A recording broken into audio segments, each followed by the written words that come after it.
Oh, I wish I had some Lego. Lego would be awesome right now, actually. Hi.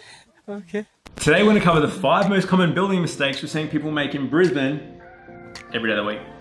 You definitely, if you're looking at building, if you're looking at doing extensions, if you're going to buy a house in Brisbane, you need to check out this video. We've got a special guest, Peta, with us today from Brisbane Town Planning. Going to walk you through all the tips, the tricks, and the mistakes that people make.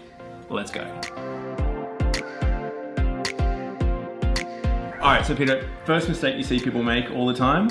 Zoning, gotta be zoning. It absolutely drives me insane. People ring up literally on a daily basis and they go, I don't know what's going on. Council's just approved a unit development next door, or I've just found out someone's lodged an application for units next door, and you go, did you not stop and actually check the zoning before you purchased in that area? Like, do you not know that the specific intent for that area is to see 2-story units? And they sit there and go, huh, what? Oh, yeah. Well, how do you actually know that?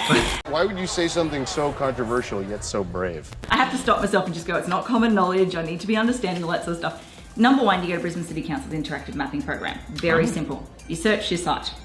You turn on the zones and you basically look at the colour coding around the area, and then you basically... Which colour is a good one? Depends what you're looking for. So me personally, I recently purchased a property and I love character houses. So I wanted cute character houses surrounded by cute character houses and no units around me. So I went for CR1, character residential 1, because the intent is to have those on 450 square metre plus blocks and the old houses. You're not going to see units and townhouses in that area. If you're in LMR, yeah, you're going to see units and townhouses popping up around you. So basically use the interactive mapping to work out what's going to go up around you. That's awesome. We'll leave a link below. The other one online is PD Online. It works around Brisbane. Same sort of thing. You can see if it's low density, character residential. You can see if there's a bunch of units that are going to get built next door. Pretty good tools. You don't even need me here. You know it all. That's all right. People are sick of me. Yeah. It's false. No way.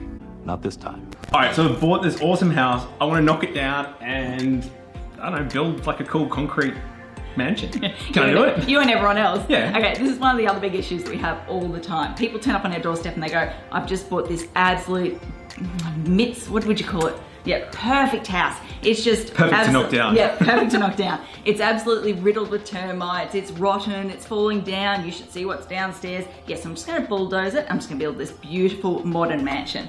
We bring it up. We look at council system. We go, well, you got traditional building character overlay. It's pre-1947. Yeah, no, not going to happen. Sorry, guys. It's protected.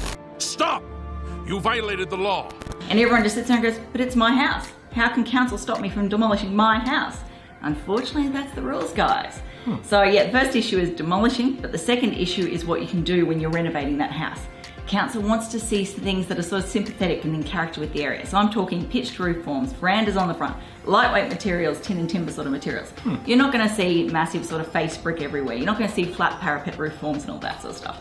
So if that's your thing, you don't want to go for the character areas. Oh, well, so there you go. And I actually have some friends of mine, I'm not going to say their names, Bob and Mara, but sounds good. The name didn't change for, anyway. For privacy purposes. They bought in a character residential area and it was a beautiful block of land. The house had been knocked down, all taken care of, and they got their plans designed and it was awesome. It was in this architecturally, it looks like Apple's headquarters sort of thing.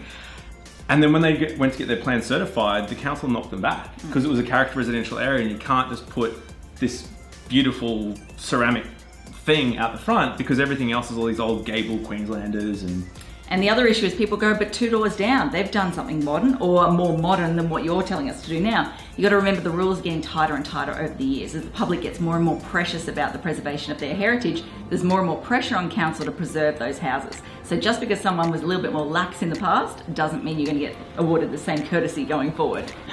Yeah. And that's what I call high quality A2O. which is how you'd sound if your house got flooded. Yeah! How do you check if your place has been flooded? I love that segue, that's awesome. Okay, so this is probably one of the more common ones. People actually do appreciate the fact that Brisbane can flood. But, so you basically can do flood-wise property report. There's also a flood awareness map, which is slightly more scary than the flood-wise property report. You probably want to go look at the flood-wise. Or again, you can go to Brisbane City Council's interactive mapping, put on the overlays, see where the water covers. Now, one thing I will say here, category 5, which is supposed to be, I like to refer to it as the apocalyptic flooding. So it's not actual recorded flooding. I think it would be naive for us to sit here and go, we've seen the worst floods we will ever see. Everyone always goes, oh, but the property didn't flood in 1974 or what was it, 2011? 2011, yeah. I had to get my dates right for a second there. It didn't flood. I've spoken to Joe, who lives 2 doors down. He'd been there for 100 years. It hasn't flooded, so it's not going to flood. Why is council mapped this property? Back in the 1800s, we had floods that were worse than anything we've seen in the last 100 years. So there is a chance, a very good chance, that we will see worse floods into the future. Council has a responsibility to plan for those worst floods. So as a result, the categories you will see are a bit more over the top, and the category 5 in particular is designed to open your minds to what could happen, not necessarily to say, hey, there's going to be extra rules and requirements for this property here, but it's just say, hey, just let you know before you purchase this property, if we were to have one of those apocalyptic floods in the future, you could be affected. Oh, yeah, and the other thing with flooding that a lot of people forget is some people might be like, yeah, it's fine, it's on stilts, it doesn't matter. But there's other costs that you have there. It could cost you a lot more for insurance. Oh, yeah. You could have like old issues underneath and in the slab that you didn't know about from when it's previously flooded. There's some other things there to take into consideration. So even if you don't think the property's in a flooding area, definitely run through the Floodwise map, and we'll have the link below as well, because you want to check it out. And actually, Peter has a good video on that, on interpreting those reports, because they're really complicated. It's got all these like candlesticks and stuff. So check that out. I'll also include a link below. Trees. Trees. Tree? I am no tree. What? Little underestimated trees. Why? So, okay, vegetation across the city. Whenever you see a massive gum tree, that should be an alarm bell to you. Go, oh, that might be protected under NAL, which is Natural Assets Local Laws. Why is that relevant to you? Well, if you've got some beautiful big gum trees at the back of your property, you turn up and you go, I'm just going to bulldoze those trees, do a massive extension out the back, deck out the back, pool out the back, whatever you want to do. If it's going to encroach into the root ball of that tree, you're going to potentially kill the tree. So if you want to get a little bit technical, if you look up and you see leaves and branches above, there'll be roots below. If you incur or encroach into more than 10% of that root ball, the tree's going to die in the long term. Super crude way of assessing it, but it's the basics. If that tree's protected, council's going to be very, what's the word I'm going to say? They're basically going to say no. Okay. So if you turn around and say, hey, I want to do that extension at the back, but it's going to remove those 3 protected trees, yeah, probably not going to happen. So that could be a big game changer for you if you're buying a property on the expectation that you can double the size of the house or something to suit your family. I've even seen it where there's been a tree out the front of the house and people wanted to move the driveway from one side to the other, put a new carport, and the same thing, it wasn't even a gum tree, it was like a, I don't know, some other random tree that just because it changed the streetscape and it looked differently, you got rejected. Bingo. Bingo! Bingo! So everyone sits there and goes, oh, but it's not a native tree or it's not a mature tree. All types of tree provide amenity benefits to us. So council's protective of all types, as a general rule of thumb, all types of trees. There you go. Yeah, and speaking of getting protective is Yes. old school houses. Like Pre-1911 houses. Really old houses. Yeah. This is such a hot topic at the moment because there's such ignorance out there in the industry and let alone the public. So there's always been the pre-1947 protection rules. There's always been the heritage protection rules. Back in 2011, council introduced another category, which was basically to protect houses more than 100 years old. 2011, 1911, that's where the date came from. So the rules, the biggest killer here is basically if the house was built before 1911, the standard demolition exemption that allows you to remove the rear portion of the house, generally speaking across the city, does not apply to those houses.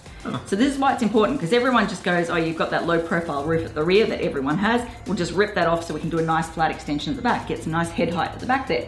If your rear roof form's protected, it ain't coming off, which means you've got to do weird box gutters and weird like pod-like extensions and all that sort of stuff. It gets messy. People don't like it when I turn up and go, yeah, no, it's pre-1911 and yeah, all that demolition work, not going to happen, guys. Whoa. So it's council's cracking down on it more and more and more. Actually, there's maps on that too. How do you actually look for that? Well, no, this is the misconception. Everyone comes back to me and they go, oh, but it's not in the pre-1911 overlay. And I go, yeah, no, sorry, it's not just the overlay ones that are protected. It's all pre-1911 houses within the traditional building character overlay.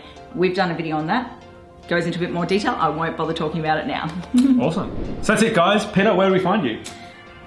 www.brisbanetp.com.au, but more importantly, check us out on Facebook or Instagram, Brisbane TP. Yep, you can check out the unicorn suit on Peter's YouTube channel. So we'll include the link below. Cool, guys. Till next time.